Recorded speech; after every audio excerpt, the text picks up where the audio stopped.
This episode is brought to you by FX's Love Story, John F. Kennedy Jr. and Carolyn Bessette.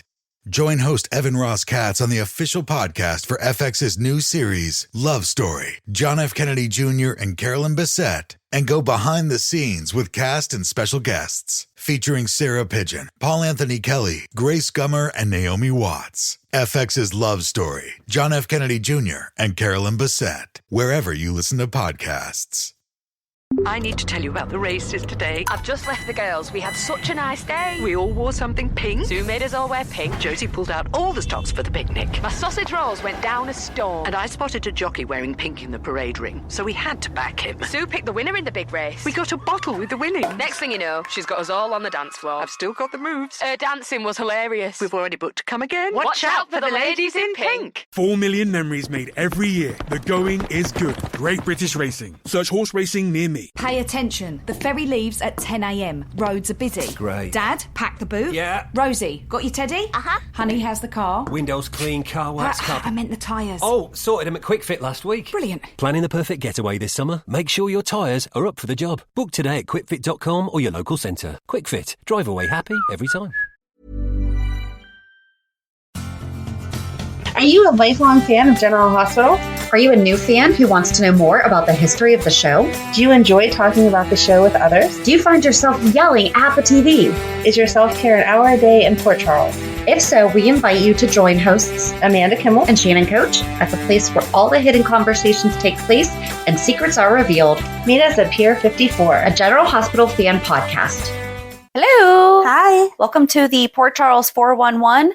Part 1 of the 60-year recap of General Hospital. We are not doing as deep of a dive as we do on other storylines. That would take 60 years. That would. But we want to give a basic overview of each decade and start with the first 30 years. So the history of General Hospital, we're using General Hospital Fandom, our favorite site. And then in the next 30 years, the next 30 years. So they have a clip of the first episode you can watch. They should have done the music with the picture so that you could see how it changed. Oh, yeah, they've done that before in the past. That would be cool. I think they did that for the 50th. Yeah. Yeah. I would like to see that I know again. the 50th was probably like the big one, but the 60th just made it the longest series, right? Like the longest scripted series. I think that the 60th anniversary, marked that. So it should have been, my gosh, in 10 years it's going to be this. Oh my gosh, we're going to be alive for the 75th anniversary of General Hospital. I hope so. Let's hope so. It's only 15 years. Yeah, that's true. I don't know. Don't know if it's going to be another 15 days. Who knows? Amanda loves when I get dark like that. You cannot die in the next 15 days because we are not done. No. 60th, whatever. More importantly, it's my son's birthday in 10, so in 11. There you go. Yeah. You cannot die before his 21st. Nope. And I can't do all these years on my own. I'm just going to be like, I'm sorry, we're stopping now because Shannon died. She let us all down. Oh my god! That's how I'm gonna. Now I'm a people pleaser, so now you know that I won't. Exactly. I won't be on 2020 going, she was such a swell lady. I'm gonna be like, no, she let all of us down because she left too soon. Do you know that I have a thing with the word swell? Did I ever tell you that? No. Oh my gosh. I used to want to be told that I was swell all the time. Oh. Because that song Eleanor from the Turtles, like back in the 60s. Because all they sing is Eleanor G, I think you're swell. And I just thought that was so cool. I loved that. I've only had one guy ever say it to me, though. Okay. And I don't know that someone didn't tell him to say it to me. Yeah. But it really came out of nowhere that he said it. Like, it was kind of sarcastic. He was like, you're swell. And I'm like, who uses that word anymore? It was not my husband either. Oh, man. So, yeah. But we're just going to go briefly over the storyline. Sorry, that was just like a squirrel moment. There's a guy on TikTok, though, that does, if you kidnapped a people pleaser, Yes. I had so many people send it to me. Yes. And they go, this would be you. It would totally be you. I'm like, yeah, it would. I want to say his name's Tucker something. I could be wrong. Okay, anyway. General Hospital was created by Frank and Doris Hersley. The first episode aired April 1st, 1963 on ABC. And this article goes over like who the original cast was, important crew, but we are just going over storylines. They have it broken down, it seems like By couple for the 60s. So the early years of General Hospital revolved around the 7th floor of a hospital, the internal medicine department in an unnamed mid-sized city in the eastern U.S. Oh. Remember, they didn't get Port Charles until the 70s, I think. Yeah. Dr. Steve Hardy was the chief of internal medicine and the main character of the show. Dr. Hardy spent what seemed like all of his time at the hospital, his days, his nights, and even his weekends. They broke down the units of time. Thank you. That is kind of how doctors work. That's also how all the time. Seeing patients and completing paperwork. Yeah. Because of all the time and attention he gave his work, his fiancée, Peggy Mercer, left him for writer Roy Lansing. What? In the fall of 1963. Okay, just did a quick side. I don't think that it's the same Lansing family, though, because there's 2 different boxes. There's 3 different number 1s. Yeah. So it's not the same Lansing family. That would have been so good if it I was. would have been, okay. All right. Audrey March. Oh, and she didn't. Okay. She didn't come back either. Audrey March arrived in town in February of 1964. That's also when the Beatles came to America. She came to visit her much older sister, Nurse Lucille March, who was a senior nurse on the 7th floor, but decided to stay when she met Steve. Aww. They soon began to date. Steve and Audrey became engaged, then briefly broke up, but got back together when Steve helped Audrey recover from lymphoma. Steve and Audrey were married in 1965. Audrey was worried when she failed to get pregnant after 2 years of trying, so she secretly had herself artificially inseminated. I'm sure that it was, but like I feel like that would have been a newer. We're not deep diving this, but that just surprises me to hear that in the 60s. Yeah. If you know when artificial insemination started, let us know. Oh my gosh, what if that was the new thing That would in make 1965? sense. And like that was the big medical storyline. Now Amanda, I just need to know sometimes things. I understand that. When Steve found out, he felt betrayed and moved out. Steve later came around though, but when Audrey miscarried, she was devastated and filed for divorce. She then left town and went to Vietnam. Okay. I couldn't figure out how the first reported case of artificial insemination by donor occurred in 1884. Okay, no. When did it become like a common practice? Or at least... We got oh, crap. No, that's not like an easy article to read. That's a medical journal. On. The United Kingdom started in the 1930s. Sperm banking first became popular in 1950 and 60s. Again, our Google searches. So yeah, it looks like... Wow, there's so much information here. I've done IUI and I still like, whoa. So we'll just go with maybe the 50s, 60s is when it maybe became more popular or more common practice. Am I saying that right? Yeah, that makes sense. Okay. All right, so then Audrey returned after 6 months and got a job as a pediatrics nurse at the hospital. Steve, however, had moved on with hospital volunteer Denise Wilton. Audrey, trying to prove she was over Steve, married Dr. Tom Baldwin. She was in love with Steve, though she was still in love with Steve, though, and couldn't bring herself to consummate the marriage. Tom raped her, and when she found out she was pregnant, Audrey sued Tom for divorce and left town again. Jessie and Phil Brewer. Steve Hardy was good friends with nurse Jessie Brewer, who was having problems in the love area herself. She and her husband, Dr. Phil Brewer, who was 7 years younger than she, had been drifting apart partly due to his affair with the younger Cynthia Allison, who was engaged to Dr. Ken Martin. See, yes, they did this right from the start. That would put some difficulty in your relationship if your husband is cheating with someone else's wife. But yeah. Okay.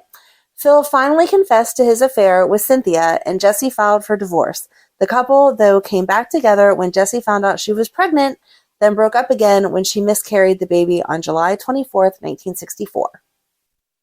Phil then raped Jessie. Wow, they really did start these storylines early. Phil then raped Jessie, and he left town. Jessie then found out she was pregnant, and lawyer and addiction counselor Lee Baldwin, who had long loved Jessie, offered to marry her. They planned to get married the day that Jessie and Phil's divorce was finalized. Plans changed, however, when nurse Lucille March told Phil that Jessie was pregnant. Why are you shaking your head? I'm shaking my head. Oh, seriously? I'm like, what did I read wrong? No. Sorry. I'm sorry. I'm just sitting here like, no. It is. Like, they were very creative from the start. They planned to marry the day that Jessie and Phil's divorce was finalized. Plans changed, however, when nurse Lucille March told Phil that Jessie was pregnant and he came back to town. She vowed to go through with the marriage to Lee, but on the day before their wedding, Jessie went into labor and she was still legally married to Phil. Their daughter Nancy was born with a heart condition and she died on July 27, 1966. These poor people. The divorce finally went through and Phil moved to San Francisco. After divorcing Phil, Jessie dated obstetrician Dr. John Prentice and married him. John was very ill and dying. His 20-year-old daughter, Polly Prentice, resented John rewriting his will to give Jessie everything. Days later, John was dead. Jessie was put on trial along with Dr. Tom Baldwin, with whom Polly had revealed Jessie had had an affair, for the murder of John Prentice. Jessie and Tom were found guilty, but Phil returned to town, pledging to prove Jessie's innocence. Tom got Polly to confess to her father's murder, and Jessie and Tom were set free. It's like the original Legally Blonde. Sorry. That's okay. That's such a good movie. We just watched that the other day. That is like the best scene. Yes. Thinking Phil had changed, Jessie remarried him. She was wrong, though, and Phil started having an affair with Polly. Phil and Polly were in a car accident, and Polly miscarried a baby she claimed was Phil's. Did they just, not have the budget to have kids on at this time? Maybe there weren't. Well, no, there should have been child labor laws with acting, because didn't that happen after the 30s? Can we not use a baby doll at the very least? Why do we have to have miscarriages or kill all these poor children? We can keep the kids. Charges were brought against Phil, and he fled town. Months later, in November of 1969, Phil was presumed dead when a P. Brewer was listed among the dead in an airplane crash in South America. Psychiatrist Dr. Peter Taylor came to town and took a liking to Jessie, and they eventually married. Phil, however, was not actually dead. And then we had Angie Costello and Eddie Weeks. Steve Hardy's first patient at General Hospital was a teenager, Angie Costello, who had been in a bad car accident when her boyfriend, Eddie Weeks, had decided to drive drunk. Angie's face was badly disfigured, and it took surgeons hours to repair the damage. Angie was despondent and contemplated suicide. Steve and Jessie Brewer, however, talked her out of it. Angie was then called to testify against Eddie in his drunk driving trial. She admitted on the stand that he had had a few beers before getting behind the wheel, and that helped the prosecution get a guilty ruling. Eddie was sentenced to probation, and the young couple broke up. Angie, however, found out she was pregnant. Oh my gosh. And Jessie, we can also have women that don't get pregnant. Jessie calmed and comforted her. Angie gave up her son for adoption to Janet Fleming. Then 2 years later, Angie and Eddie started dating again, and they decided they wanted their son back. But you cannot do that. When Janet wouldn't give the baby back, the teenagers kidnapped him. When they were caught, Lee Baldwin defended them, and they were sentenced to probation and had to give the baby back to Janet. Well, I would hope so. Well, I want to know what happened to the baby. Can we tie him in somewhere? They probably killed him off a week later because she couldn't have any kids at this time. Lee and Meg Baldwin. In the summer of 1966, a widowed nurse named Meg Bentley came to town with her young son, Scotty, and her 17-year-old stepdaughter, Brooke. Lee Baldwin liked Meg, and they became great friends, but Meg became engaged to Dr. Noel Clinton. Noel, however, shocked Meg when he left her for Brooke the day before their wedding. What?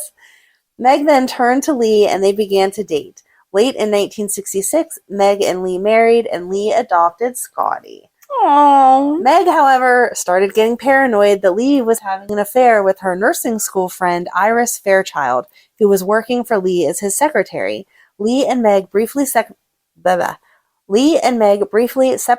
but got back together after Lee donated his kidney to save Scotty's life. I didn't know that. I did not know that either. And how come Scotty never talks about Why that? has he never talked about that with Joss? Right. Ugh. Come on. And then that brings us to the 70s. Seriously, I want Scotty to talk about this kidney. I feel like this would have come up before, yes. You'd think. Okay, 1970s. Audrey Hardy, Baldwin, Hobart.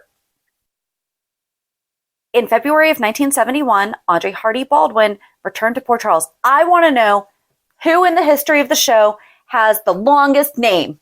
Oh, I think it's Carly. Absolutely. I would think that it's going to be Carly, but we should totally do that. Because we've always done, it's Laura Vining Weber, Baldwin, Spencer, Collins. Mm-hmm. Oh, well, she was married to one of the Cassadines.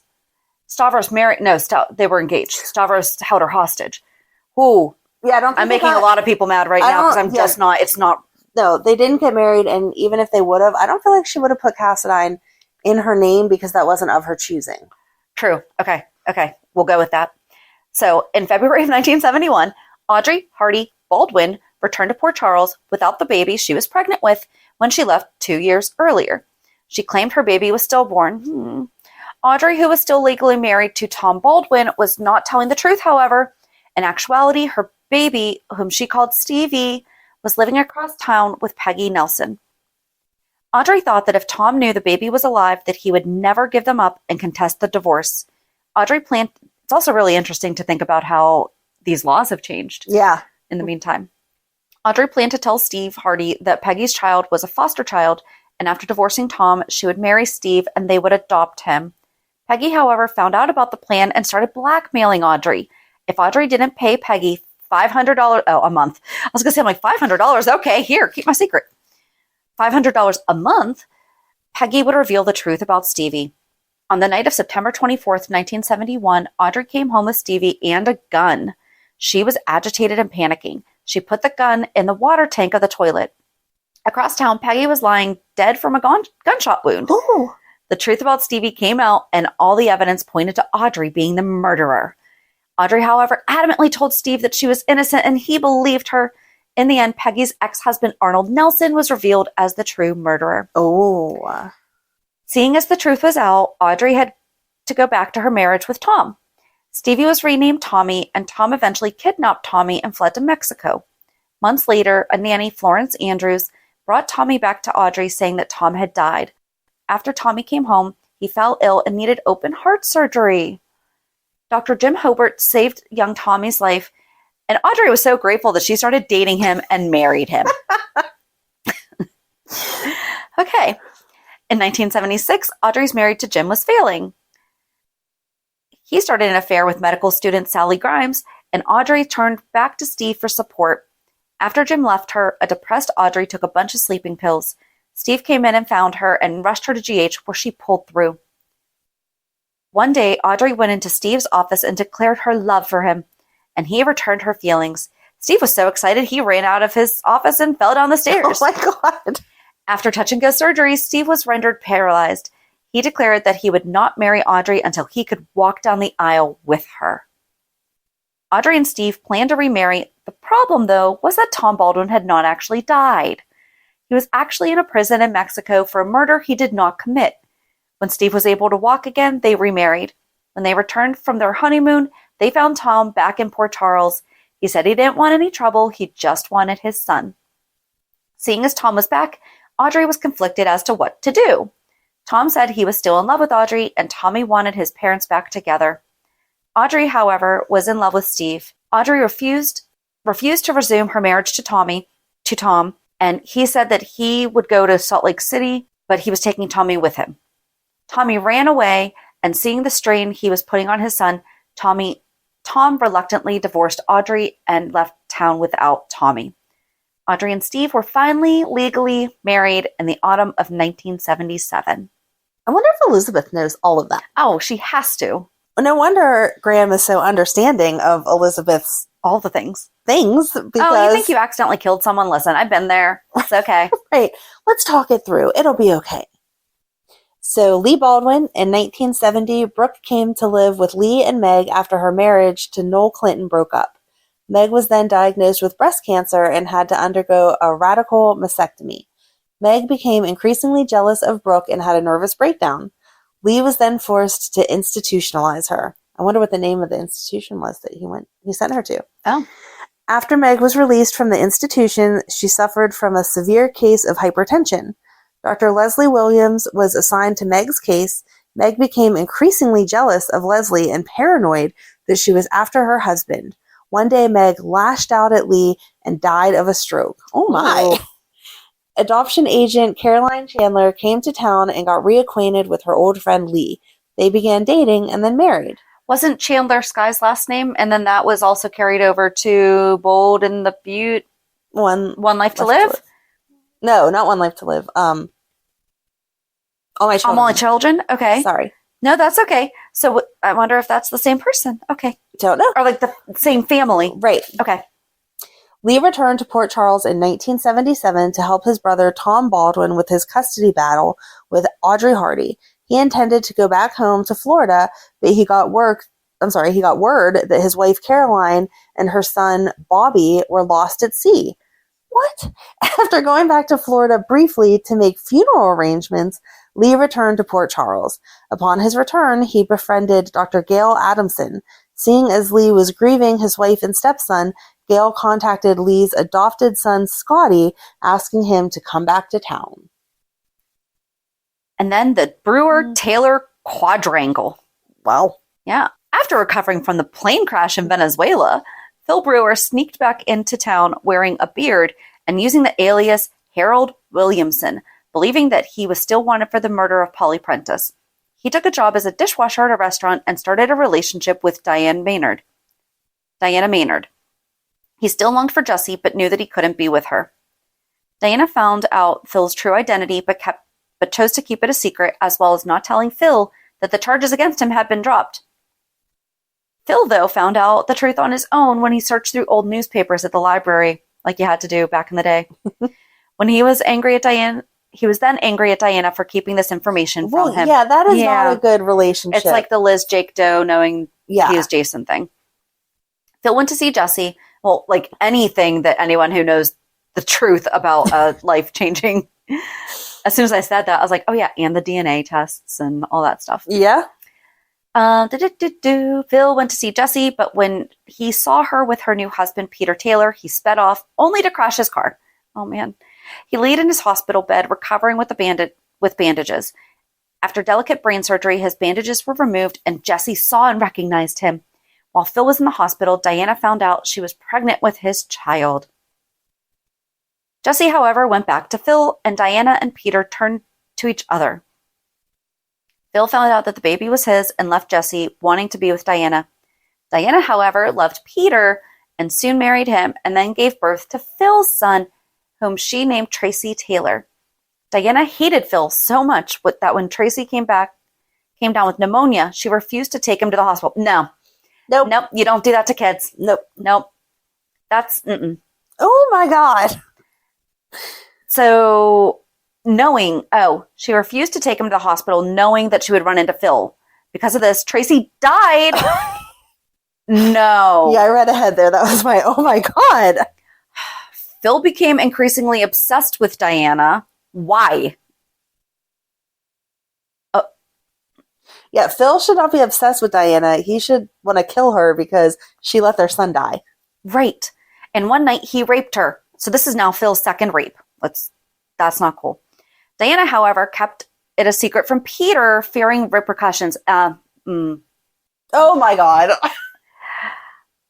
I feel like that has definitely changed, though. That a woman, well, not always. Some women still feel that it's their fault, and it's not. But there was definitely a time where guys would have put the blame on her. Oh, absolutely. I'm sure. Continue reading, though, because you're going to be angry. Okay. What? Thank you. Diana then found out she was pregnant again with Phil's baby. Seriously, ABC, please send us the tapes.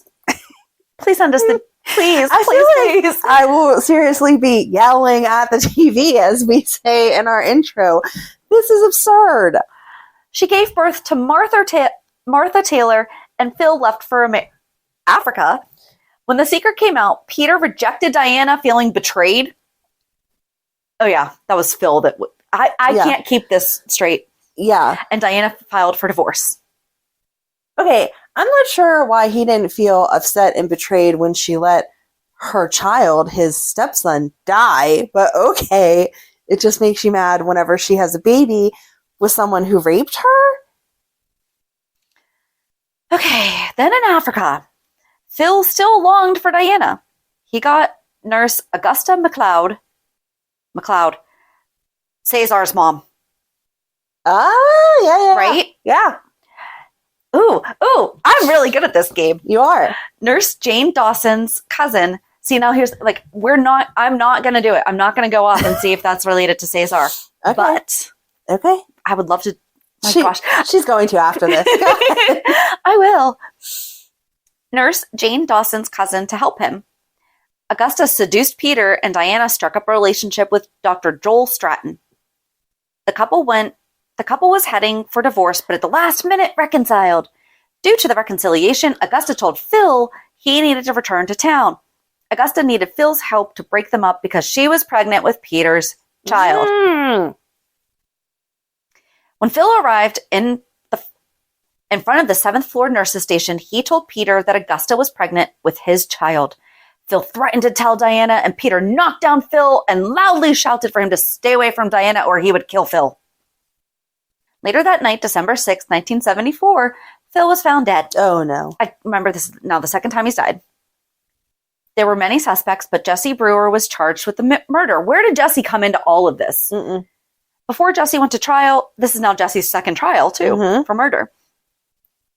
Before she went to trial, Diana confessed to the murder and produced the murder weapon, a blood-stained geode. Wow. That's creative. Diana was finally exonerated when Jim Hobart remembered seeing Augusta MacLeod with Phil that night. Augusta confessed and went to prison where she had her baby, who was placed in a foster home. I want to know what happened to that baby now. Okay. You should make a list of all the things you want to know. I just feel like that's the stuff that they could be tying into. Like, I don't want Dex to be Jason's or Sonny's. Make him the descendant of somebody here. Or, I mean, this is a pretty far back, but right. Do something with that. That would be fun. Okay. The Dawsons. Nurse Jane Dawson was married to Howie Dawson, who often would cheat on her and gamble away their money on horse races. But Jane always forgave him because she loved him so much. Oh, Jane, you and I could talk. Howie did not want children, so without his wife knowing, he underwent a vasectomy. This caused Jane to nearly divorce him, but she forgave him when he told her it would never happen again, and he had it reversed. I was going to say, no kidding, it wouldn't happen again. I was just going to say that too. Like, it would never happen again because you can only get a vasectomy. Like, I only got one done? I don't know how that works. Oh my gosh. Well, it's on The Office. Snip, snap, snip, snap, snip, snap. Yeah, okay, poor girl. Yeah. Anyway, the Dawsons then had a daughter named Joanne. Howie, however, continued his old ways when he played around with Brooke Clinton. Wow, that's a way to word that. When he played around with Brooke Clinton, Jane finally had enough. She told him she wanted a whole marriage or none at all. Howie decided to leave Brooke. He took her out to one last dinner, but after he dropped her home, she was murdered by her. Pay attention. The ferry leaves at 10 a.m. Roads are busy. Great. Dad, pack the boot. Yeah. Rosie, got your teddy? Honey, how's the car? Windows clean, car wax I covered. meant the tyres. Oh, sorted them at Quick Fit last week. Brilliant. Planning the perfect getaway this summer? Make sure your tyres are up for the job. Book today at quickfit.com or your local centre. Quick Fit. Drive away happy every time. Other boyfriend. What? An ex-boss, Burt Douglas. Yeah, that's what you deserve, guy, because you thought you were her one and only, but she had another boyfriend. Howie was the main suspect in the murder case, but was exonerated when he recalled seeing Burt that night. In 1974, Howie quit his job and left town, leaving Jane relieved. He returned only once, when his infant daughter, Joanne, died. Why are we killing all these babies? We don't know. Oh, yeah, infant daughter. Never mind. Jane then fell for Dr. Henry Pinkham, whose wife, Sharon, had left. The couple decided they needed a fresh start, so they both transferred to Mercy Hospital. Now, what happened to them? Okay, and I'm sorry, but like in our town, within like a half-hour drive, there are 2 hospitals. If you wanted a fresh start, you would not jump from one hospital to the other. Within a half hour, there's more than 2. There's yes, but I'm like you're only in this direction. Okay, so not having to go into town. we have a ton. Yeah, there's 2 there. I would not say, "Oh, I've worked at this hospital. I need a fresh start. I'm going to go across the street and down 2 miles." No, I want the Bizarro world where Mercy is the other. It's like General Hospital, but the Bizarro world version of it. And I want to know what happened to the Dawsons. Okay, I'll call them up and ask them. Make them come back. Okay, dude, they're old now. Well, no, but I mean, like, make their lineage come back and be like, that would be good. We used to rule. My family used to rule this place. When GH was getting shut down because of all of the money issues and the doctors were going to Mercy, they should have got to meet the children of them. Yes, that would have been cool. There you go. So here's the start with Laura Vining Weber Baldwin, who then goes on to be Spencer Collins. Mm-hmm. So that's 5 last names. Well, it depends on if and you wouldn't, but it depends on if she would put each one, because it was Laura Vining Weber Baldwin. Oh gosh, Spencer Baldwin. Yeah. Okay. So I think that's where Carly is still the longest. Right. Carly married different men. Laura married the same men repeatedly. Carly's married Sonny like 4 times. Yeah, but she had other ones. Right. It'd be like in every other. Yeah. Okay. Getting Laura back. Dr. Leslie Williams' first patient at General Hospital was Mrs. Florence Gray. Does that name sound familiar? That's right. We brought her back because that's Martin's mommy. Yes. She likes hummingbird cake. She does. We still haven't made that. No, we haven't. Florence revealed her marital woes to psychiatrist Dr. Peter Taylor. She told him how her husband, Gordon Gray, was a professor and had an affair years before with a student who had gotten pregnant. She said that the baby girl was born and died soon after. Peter informed Leslie of this, not thinking anything of it, and Leslie knew that she was the student Florence spoke of.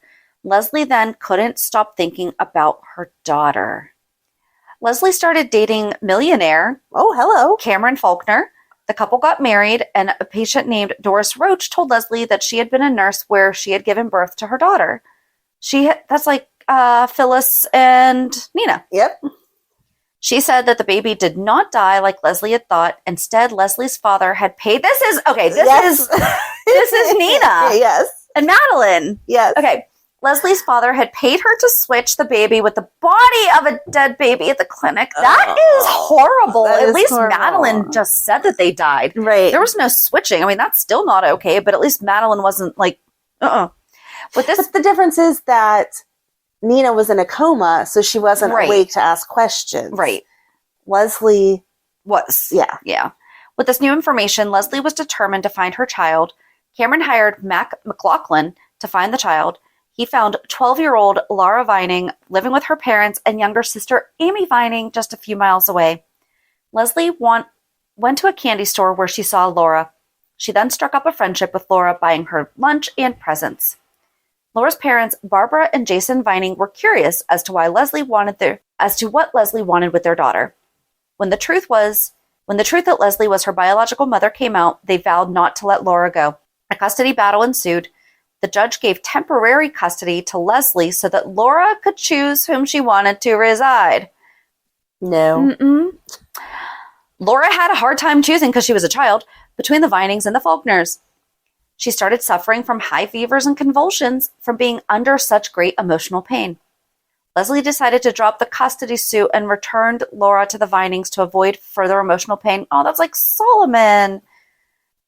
Leslie remained, there was the true mother is going to give up. Leslie remained obsessed with her daughter, though. Laura suffered another attack, and Barbara asked Leslie to remain in Laura's life. Good job doing what's best for the kid. Cameron was very jealous at the time that Leslie was spending with Laura instead of him. Yeah. When Laura decided to spend the summer of 1976 with them, he declared that it was time to get her out of their lives for good. Cameron paid Margaret Clifford, another former nurse at the clinic where Laura was born, $10,000 to tell Leslie that Doris Roach had lied and Laura was not actually her daughter. Laura decided to go to Barbara and tell her what she was told, but when she got there, the house was deserted. Leslie then found a check for $25,000 from Cameron to Barbara. Cameron realized that his plan was exposed and exploded. He brutally raped Leslie, then kidnapped her. In the car, Leslie grabbed the steering wheel, causing it to crash, killing Cameron.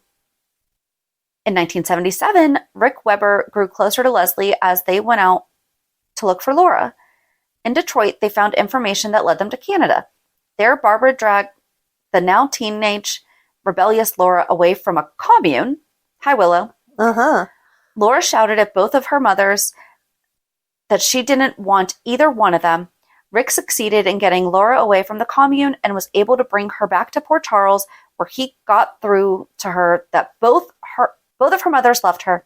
Laura then went to live with Leslie, and Rick adopted her after he married Leslie. In September of 1977, Laura's adoptive father, Rick's old friend David Hamilton, came to live with them after he had lost his wife and kids in a hurricane. Laura adored David and struck up a friendship which worried Laura's mother, Leslie. Laura suffered from a severe case of growing pains. She accused Rick, Leslie, and her boyfriend Scotty of treating her like a child. She said that David and Dr. Monica Weber treated her like an adult. Laura convinced Monica to give her birth control pills. Ooh. Now, that would be a fun conversation for them to be having now. That would. Like, hey, remember back when I was a teenager and you got me birth control? Thanks. After David made a pass at Leslie and she rejected him, he moved on to the impressionable Laura. He seduced her and Laura started an affair with the much older David. Laura began neglecting her schoolwork, family, and friends. Laura begged David to take her away from Port Charles. She went to meet him, and David screamed at her that he didn't want her. He had always wanted her mother. Laura was furious and pushed David, who fell and hit his head on the fireplace hearth, killing him. Leslie confessed to the murder to protect Laura. Laura, however, had blocked the incident from her mind and didn't remember any of it. Leslie was indicted by a grand jury, but before she could stand trial, Laura remembered what happened and confessed, freeing Leslie. Laura was sentenced to probation. Well, I would hope so. It was an accident and she was a child. Right. Laura, Scotty, Bobby, and Luke. Scotty Baldwin had gotten a job at General Hospital as a clerk and met teenager Laura Weber. They soon started dating, but broke up when she moved to David Hamilton. After Laura was sentenced to probation for his murder, she and Scotty started dating again. Oh, you killed that guy? You want to go out for some milkshakes? Right. Let me decide to get a job-in-law. Yes. A job-in-law. In 1978, nurse Bobby Spencer came to town and quickly took a liking to Scotty. Laura, however, was in the way. Bobby set out to break the young couple up so that she could have Scotty for herself. After one of their arguments, Bobby comforted Scotty and took him home to her rooming house, which was forbidden. Because of this, she was evicted and moved in with Jesse Brewer. Scotty and Bobby then began to sleep together, but he decided to spend more time with Laura, and Bobby didn't want to hear it. She said that Scotty was the first man she had ever slept with that she truly loved. No, you gotta reread that sentence. Scotty was There's a different context with a different enunciation. Scotty was the first man she ever slept with that she truly loved, since she had a past as a prostitute. When Scotty left Bobby for Laura, she called her older brother Luke Spencer to come and help her get Laura out of the way. I would love to rehear that conversation. Like, hey, I really like this boy, so can you come get his girlfriend out of the way? Right. Like, what? And Luke's like, okay, Barbara Jean, on my Sure, way. I'll be right there. Early in 1979, Bobby faked a pregnancy. She even... Bobby got Luke to tamper with Scotty's car. What? Bobby got Luke to tamper with Scotty's car so that the couple would be out past Laura's curfew for her probation. Yeah. She then called Laura's probation officer, John Higgins, alerting him of the violation. Bobby and Luke tried scheme after scheme to get Laura sent to reform school, and if that didn't work, she thought she'd get pregnant with Scotty's child. That never works out well. Nope. Early in 1979, Bobby faked a pregnancy. She even faked a positive pregnancy test to convince Scotty. She tricked Scotty into a marriage proposal, and it seemed that Bobby would finally have her man. But Leslie found out about Bobby's scheming and revealed the truth to Scotty days before their wedding. Scotty left Bobby and went back to Laura. Laura and Scotty planned for a June wedding. I love this, like, back and forth. Oh, I'm not actually going to marry her now because she was lying about being pregnant. So what are you doing in a couple months? You want to get married? Yeah, sure. But Laura's parents were against it. They felt Laura was still too young to get married. Laura became disillusioned as the wedding date approached, and little had been done. She returned the engagement ring to Scotty, only for Bobby to get Roy DeLuca to steal it from him for her next scheme to get Scotty. Jeez. Bobby convinced the bartender at the campus disco to slip Scotty a Mickey? Like a roofie. Okay. I didn't know if it was like a specific something.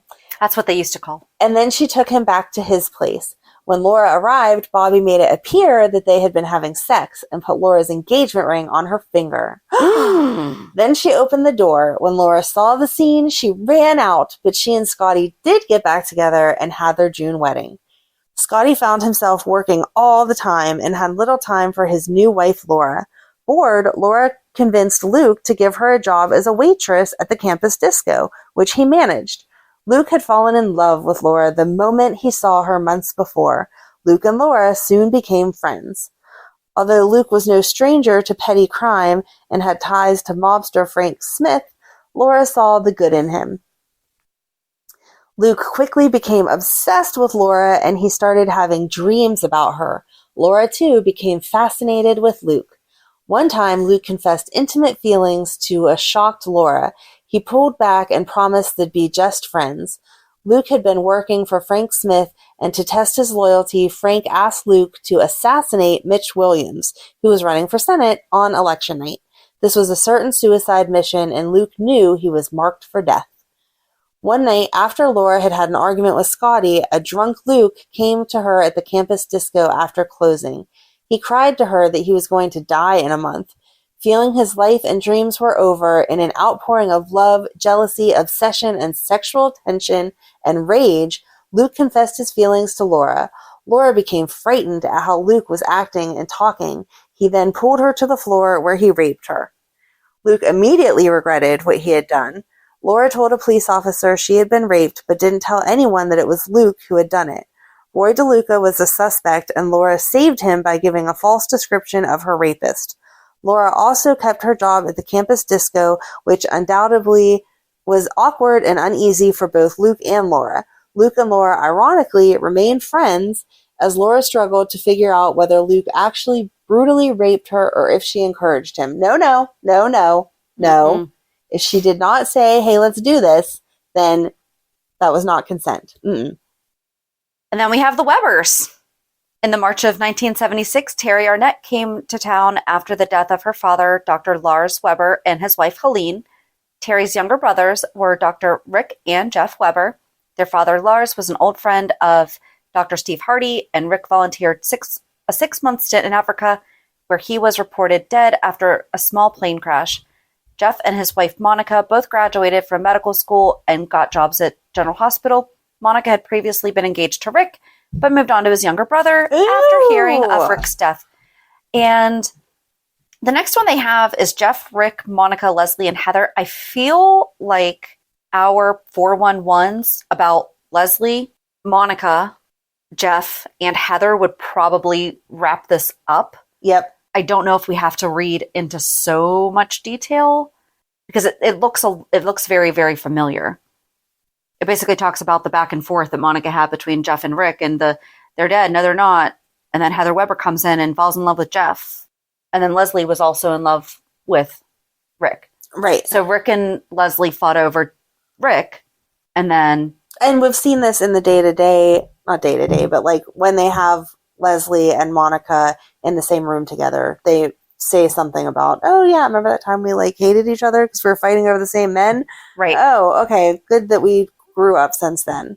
Yeah, because then it talks about Jeff trying to take his own life and how Jeff found out that he was actually Steve Hardy's son. Heather having Jeff's baby. Heather saying that Stephen Lars died. He didn't. The epidemic of the Lassa fever. Heather starting her LSD as a thing. And then Monica thinking that she was pregnant with Rick's baby. Right. And Leslie, I go back and listen to our recaps of Heather, Leslie, Jeff, and Monica's lovers. Lovers. It was basically just the two women fighting over these same two men and being very confused. Three women. Fighting over two men. And getting indifferent. Pregnant and not pregnant. Yeah. I think the only person we haven't done a 411 about is Rick. Yeah. So, are you good with that? I'm good with that. Okay. Because that's a lot of stuff that we've already Right. We're trying to keep it condensed down. And yes. We have not talked a lot about their sister, though. No. Mark, Dante, and Terry. Mark was in a love triangle with Rick and Jeff's sister, Terry. He couldn't act on his feelings for Terry because he already had a wife. Well, good job for not acting on those feelings. Because, yes, you're only allowed one per customer. Mary Ellen in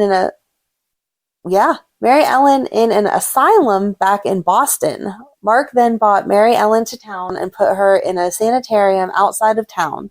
When Mary Ellen found out about her husband's passion for Terry, she vowed to keep them apart. Mary Ellen was released from the sanitarium in 1977 and wanted to get Terry away from her husband. She had a chauffeur, Lenny, rig the brakes on Terry's car so that she would crash. After the crash, Mark had to perform heroic surgery on her to save her life. When Terry remembered fighting with Mary Ellen before the crash, she threatened to tell Mark. Mary Ellen then slashed her wrists in a suicide attempt, and Terry backed down. Terry left Mark in fear of what Mary Ellen might do if she didn't. Terry then left town. And then we move on to Alan and Monica, and I can say without a doubt that the 12-part series we did for Alan Quartermain, in addition to Monica's lovers, will 1,000% cover everything there. Mm-hmm. And then that also carried over into the 80s, where it again talks about Alan and Monica's marital woes. So we have really lacked in doing 411s about the 60s. But is that going to be 10 paragraphs where it's like, but then their relationship got complicated because Alan cheated, and then their relationship got complicated because Monica had an affair. Right. I feel like that's all it's going to be. Exactly. So go listen to those. I mean, they fought over AJ's paternity. You know, they had the issues with Rick. Alan tried to kill Rick. Mm-hmm. Leslie still wanted Rick. I think the only they were charged with Susan, or he was charged with Susan Moore's, because that's who he had an affair with, was Susan Moore. Mm-hmm. And she had their baby Jason. Yep. God, I'm sorry. I was going to say, I think the only thing that it said in 80 that we hadn't really talked about was the jealousy of Tracy, because they were having a baby, and Tracy was like, now they're going to get all the money because I don't have a baby yet. I feel like we talked about that, though. Possibly, was it? Well, I mean, she had a baby. I shouldn't say she hadn't had a baby yet. She had a baby. Yeah, we talked about that with... Because Monica had slept with her baby that was no longer a baby. Right. But she didn't have a Quartermain. Right. So. Yeah, so then it wraps really up in the 80s with Monica and Alan stayed together. Susan had the baby. And Monica was supporting him being involved. Yes. Are we continuing with the 80s? Go ahead. Okay. Rick and Leslie Weber. In 1980, Leslie left Rick when he thought he was the father of Monica Quartermain's son, Alan Jr., so that he could marry Monica. Monica, however, found out that the baby was actually her husband, Alan's. Rick and Leslie began setting up a new clinic together and became close again. And then in 1981, they planned to remarry. They also planned to open a new waterfront sports center, and they also began proceedings to adopt a little boy, Mike. We really need to do like a 411 about Luke and Laura. It'll take the whole year. I was going to say, we did their wedding, and it took a while.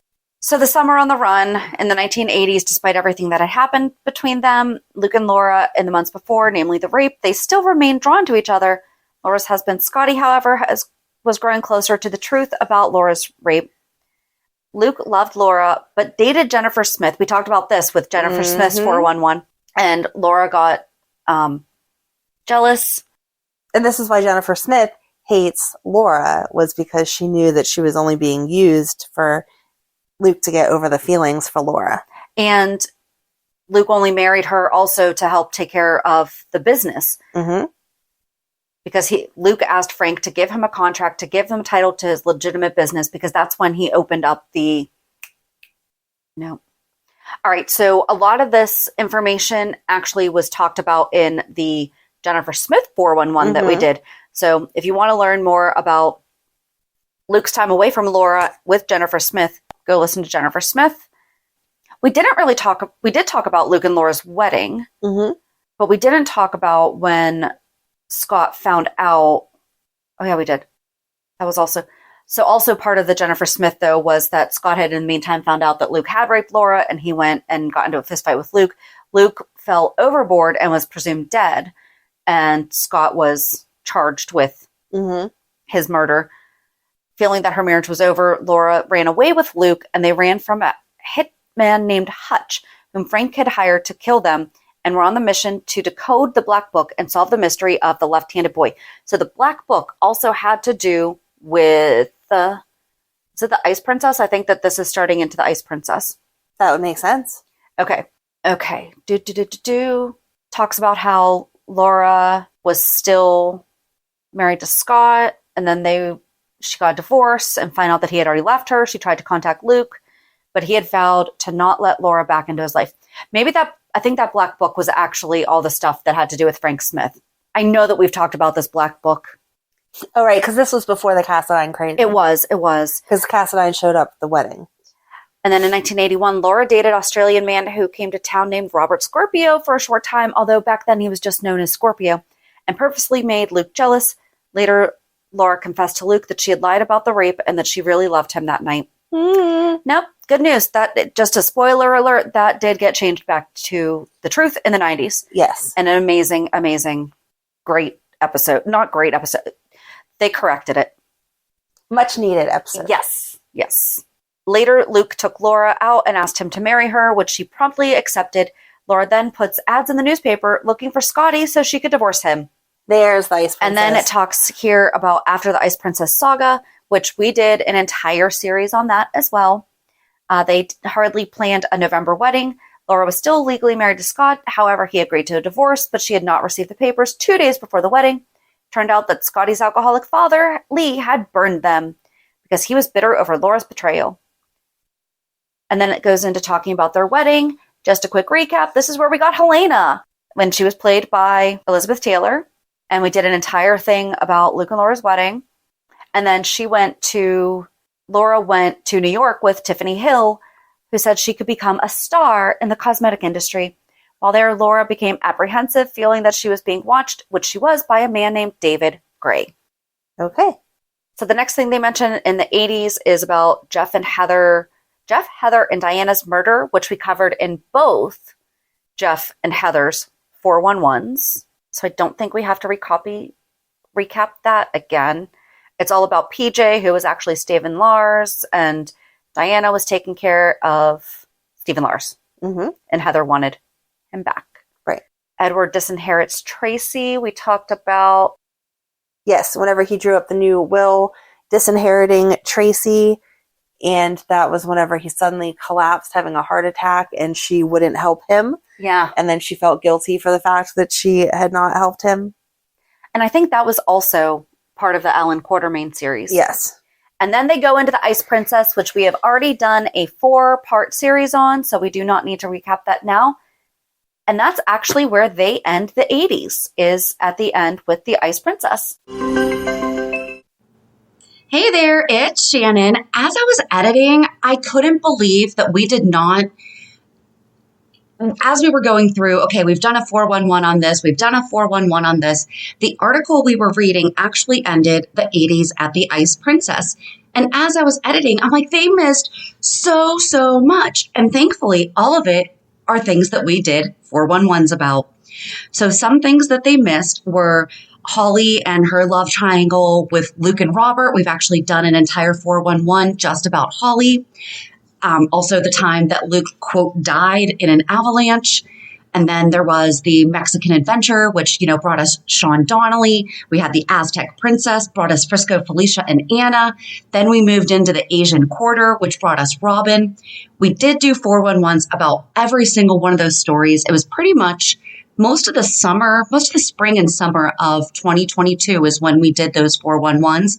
So please, please, please. I mean, those are the stories that brought us these amazing, legendary characters that we still have today and we still love today. So I don't know why they were left out of that original article, but thank goodness we have done the work, and each one is a multiple part series. You have to go check it out.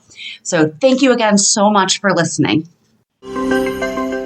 So we know that kind of got a little choppy at the end, but we really have done a ton of 411s on all this. Right. I don't feel like we need to repeat the same stuff to you that you've already heard us say. No, and especially if you haven't, we gave more detail. Right. And if you haven't, just search for that 411 and you will get all the detail you need for that certain subject. Yep. And if there's a subject that we have not covered yet, please let us know that you would like.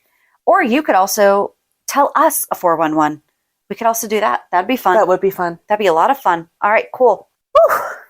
But join us on Monday as we recap this week's shows. Have a good weekend. And we'll meet you at the pier. Bye. Bye. If you enjoyed today's show, we invite you to go to pier54podcast.com to subscribe on your favorite platform. Don't forget to leave us a review. And you can also follow us on many social media channels. Just search for Pier 54 Podcast. Also, we are not perfect, so if there is something that we missed or messed up, just let us know by emailing us at pier54podcast@gmail.com.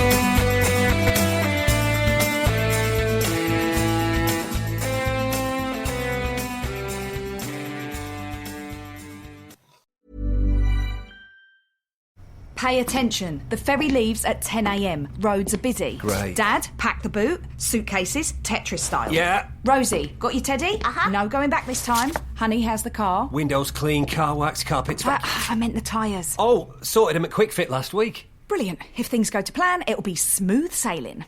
Planning the perfect getaway this summer? Make sure your tyres are up for the job. Book today at quickfit.com or your local centre.